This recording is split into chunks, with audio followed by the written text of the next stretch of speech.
Hey, I want to tell you about a new mini course that I have. It's called the 5 Minute Shift. One of the most frequent questions that I get from people on social media and clients is, how do I stop feeling anxious? How do I stop feeling upset? How do I stop feeling angry at my spouse? How do I stop feeling a certain way and get to something that feels better? This mini course is to answer that question. It's a 30-minute video. You get a cheat sheet and the slides, plus a Q&A and a why this works video. But really all you need is the 30-minute video, the how-to. It's a process I use every single day, multiple times a day. I have clients who use it and have experienced huge changes in their life. And if you practice this method over and over again, I promise you'll be able to shift any emotion in around 90 seconds to about 5 minutes. So if you're somebody who feels like you get stuck in emotions, you stew in emotions, you spiral in them, and you really wish that you could get out of them and it didn't involve scrolling or eating or shopping or any of that, this is for you. It's $29. There's a link in the show notes, and I hope you enjoy it. Welcome back to Calmer Conversations, the podcast where you learn how to help your brain become a calmer place to be so that it's easier to feel exactly how you want to feel in your daily life. Whether that's feeling calm and confident, content, or even joyful, or just like you've done enough of the right things at the end of the day, or all of the above. I'm Cecilia Mandrick. I'm a certified life coach, yoga therapist, and founder of the Calm Brain Academy. If you're ready to shift the patterns of self-sabotage, procrastination, daily overwhelm, people-pleasing, and perfectionism, you're in the right place. Not only is it possible to change the conversation between your brain and your body, when you do, you'll change your life in the process. And you're one step closer just by joining me today. Ready? Let's dive in. Hey, and welcome to Calmer Conversations, episode number 29, Using Goals for Yourself.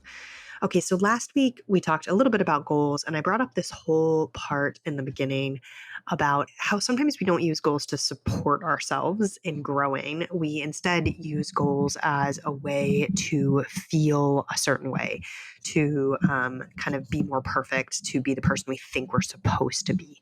And in this episode, we're going to look at goals kind of the opposite of that. So how to use goals as supportive ideals rather than another way to beat yourself up. This is something that I would have needed or really would have appreciated a long time ago. I very often used goals as a way to think of how perfect I should be and thinking if I got there, I'd be okay. So if you're somebody who uses goals really beautifully in your life, maybe this episode isn't for you. If you're anyone else, then this might be worth a listen. And it's really how to use, whether they're New Year's resolutions or at any other time in the year, how to use goals for you. Okay, so tell me if this sounds familiar. You generally set unrealistic goals knowing that when you attain them, you will have successfully become a new, more perfect version of yourself. And that you know inside of you that you're not complete or okay until you reach some goal. And this goal could be around your body. It could be around how organized you are. It could be around socializing. It could be around getting degrees. It could be anything, right? But it's some goal that you absolutely are certain that when you reach it, you will be a new, different person. When you use goals like this, and I will raise my hand, I definitely did that. This makes the goal responsible for how you feel. It also says, I'm not okay right now in this moment without this goal. So let's say socializing a certain number of times every week or having a certain number of friends or something like that. If I don't reach that goal, if I don't somehow get there, I am not okay right now. I won't be okay until I am there. And that a perfect person or a perfect version of me would already be there. The sort of messed up thing with this is that even if you manage to attain this goal and become this new, somehow perfect version of yourself, you will still feel lousy. And the reason you'll still feel lousy is because you've trained your brain to believe that right now you're not okay, that you're not okay at that. In this moment, you are not okay. And the interesting thing is, even though you will have attained something, like maybe your outside circumstances have changed, like you've gotten a degree, or now you do have 10 social interactions every week, your brain is learning every time you tell yourself you're not okay until some future point, You're telling your brain, I am not okay until some future point. And that future point never actually gets here. And so you're always kind of looking for the next thing. So for instance, with the socializing example, then you'd say, well, maybe I need 11 social interactions every week, then I'll feel okay. And so the goal and the ideal keeps changing because you end up reaching the goal, if you do end up reaching it, and you still feel the same as you did before. Alternatively, you don't actually end up reaching the goal because it's so pie in the sky out there, asks you to be inhuman in terms of like how you behave in your life, that you never get there. And then you feel like a failure because you've never reached it. And the thing that's happening here is you're measuring yourself against some ideal, and you're making this ideal responsible for how you feel. I said that, right? You're making your goal responsible for how you feel. And you're saying that this is the thing that makes me a perfect person. This is the thing that I need to attain or achieve to become a different version, to be okay in life. And no outside circumstance, no achieving of goals, no accolades, no degree, no number of social interactions, no body weight or shape or size will help you feel a different way. Right? There might be some momentary excitement when, for instance, you get the degree or you realize, oh, I had 10 social interactions this week, but you won't actually feel different or see yourself differently because those are all based on thoughts you have about you. And the thoughts you have about you don't magically change because something outside of you changes. I'm going to say that again. The thoughts you have about you don't magically change when something outside of you changes, like you have a degree, right? So you are still you with all the lines of code, no matter where you are along this goal spectrum. Now, this doesn't mean don't have goals, right? As I said this in the last episode, this doesn't mean don't have goals. Goals are actually, I think, really important. I think generally we are growth-oriented beings. And so we are always kind of continually growing and changing and shifting. And that doesn't mean you have to be a continual self-improvement project or you always need to be reaching for the stars. I don't mean it in that kind of overbearing way, but I mean that as humans, generally, we're interested in things or we want to be doing something. Most of us left to our own devices would not just lie on the couch for years at a time. You might do it for a month or two if you're really tired to kind of rest and recuperate. But eventually you'd remember, oh, right, I wanted to learn how to play the violin. That would be pretty neat. I wonder how I can play the violin.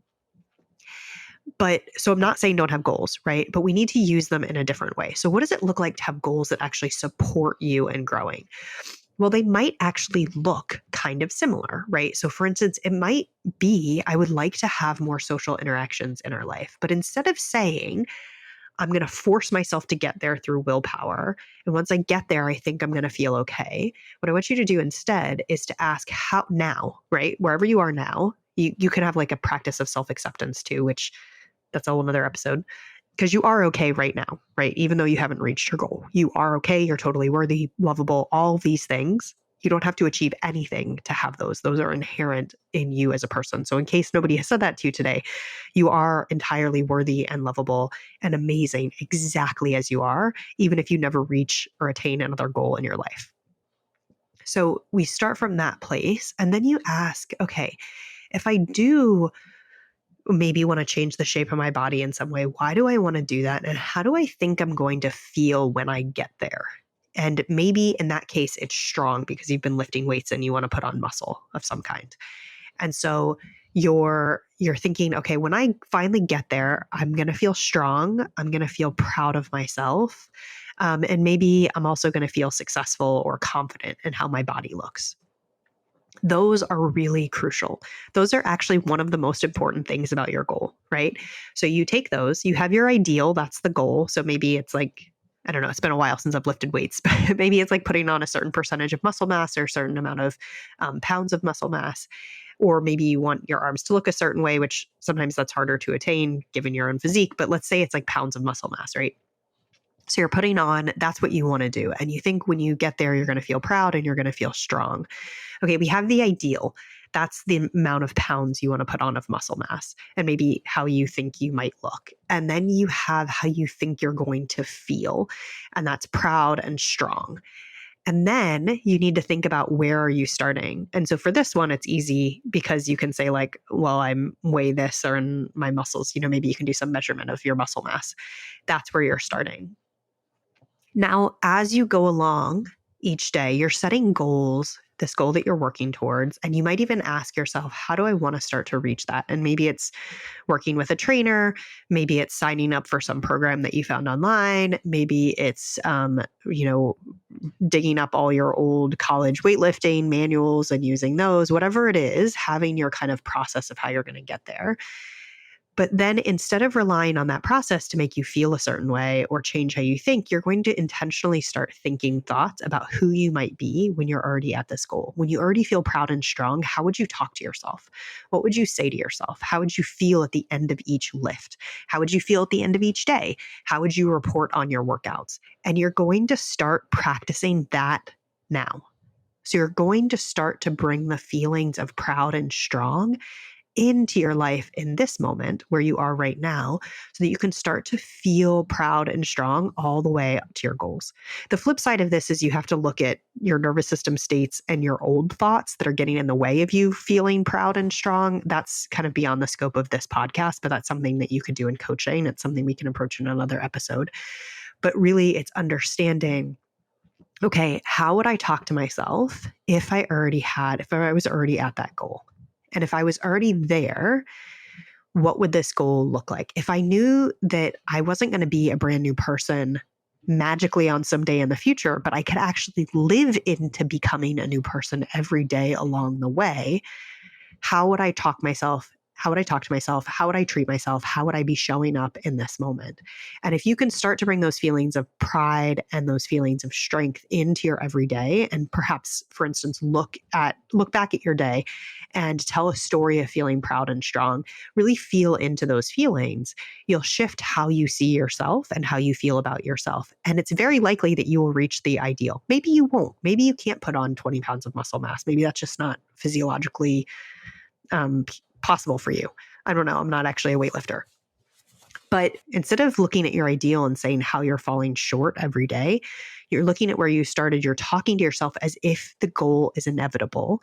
And in that way, you're changing who you're showing up as every day. But you're using those feeling words way more than you're using the actions or you're using the results to guide who you're becoming, right? So on day one, when you're technically very far away from your goal, right? Potentially as far as you could be away from your goal, you're going to start to ask, how could I feel strong and proud today? And it might be telling the story of, I showed up at the gym, even though there was a lot going on at work. I really prioritized my health and I started the program that I chose to do, right? I did day one, or I did a portion of day one, and I'm proud of myself for showing up. Pausing, feeling into that sensation of pride, and telling that story of, now I'm further along from where I started. And I feel proud of myself for that, rather than I'm measuring myself against this ideal and I'm not there yet, therefore I am still a failure. And I know that this has some overlaps with last week, but I think the way we can use goals against ourselves is really saying, like, I have to attain this thing to be a different version of myself. And if I'm not a different version of myself, then I'm not worthy in some way. And that always comes back to bite you. The goal then is not supporting you in growth, but instead it's a way to measure your failure and a way to show you what you're not doing. And if you're using goals in this way, ultimately you're training your brain to fear failure, because it fears being beaten up after you fail, right? The failure is never a problem. It's how we treat ourselves after the failure. It kind of sees the goal as impossible because you're always saying, I'm not there yet, I'm not there yet. And it's like, does this weird mind thing where your goal is like almost unachievable because you're never there. And you're practicing feeling bad along the way. So you're just training your brain in a way that ultimately won't serve you in this goal or ever, versus this other approach where you're actually training your brain to see a goal, to work towards it, but you're saying, I get to feel that way now. And when I practice feeling that way, it actually makes the goal more inevitable and it's more fun along the way. And then I will actually feel proud and strong if and when I get there. But getting there actually matters less because you're becoming the person along the way. And let's just remember that the destination feels like the journey. And so expecting the destination to feel different than the journey is where it's kind of a thought error, and it's where we get caught up. It's this thinking that, oh, suddenly I'll be happy and proud and strong after I've put on this many pounds of muscle mass. But really, you'll put on that many pounds of muscle mass, and if you haven't done this thought work around it, this mindset work, you'll just think, oh, I need 5 more pounds of muscle mass and then I'll feel strong and proud, or I need 10 more pounds and then I'll feel proud and strong. So it'll keep shifting that ideal if you don't work on creating the feelings now. So again, I know that there's overlap with last week, and there's just a lot around goals and how we set them and why we set them, what we think we're going to get. So if you want to kind of take some things away from this, whenever you're setting a goal, I would ask, why am I setting this? How do I think I'm going to feel at the end of it? And how I think I'm going to feel at the end of it is really, really key, because that tells you why you think you want to do this, right? I think I'm going to feel successful. I think I'm going to feel lovable. I think I'm going to feel beautiful, right? And those are the words that that are keys and what you're going to start to try and create now, both by actively bringing them into your world, but then also working with someone like a coach or a therapist or somebody else that can look at your thoughts and help you understand the thoughts that are keeping you from feeling that now. So for instance, why does it feel dangerous to feel beautiful or strong now in this moment? What is keeping you from feeling that? So you can undo those patterns at the same time. This is also what the 21-day challenge is all about. In many ways, it's about creating self-acceptance and creating goals from this place of feeling into them. And even though it's probably drawing to a close as this episode comes out, if you join the Life Lab, which is a year-long program that I run, this is kind of what the Calmer Brain Club turned into, then you should join the Life Lab, right? You can go through the 21-day challenge on your own time. You can go through all the exercises. You can start to set goals in this way. And this is what we do in this program. So join if you want to do this work, or reach out to me, talk to me about coaching one-to-one. But know that when you start to approach goals differently, they actually start to serve you in your life and serve you in your growth, instead of making you feel like a failure for one of many different reasons. Okay. Thanks so much for joining. I'll see you next week. Bye. Thanks for tuning into this episode of Calmer Conversations. Take what you learned today and use it in your life. Even if it feels a little awkward or clumsy at first, remember these are practices and that real change comes from implementation. Then send me a message over on Instagram or TikTok and let me know what worked or didn't work. If you want to dig deeper into something from today's episode, all of the resources can be found at the link below in the show notes. If you like this episode, there's a great chance that you'll love working with me. Join my monthly coaching community by visiting me on Instagram or my website, www.ceciliabmandrick.com. Don't forget to subscribe to the show wherever you listen to podcasts, and I'll see you back here next Thursday.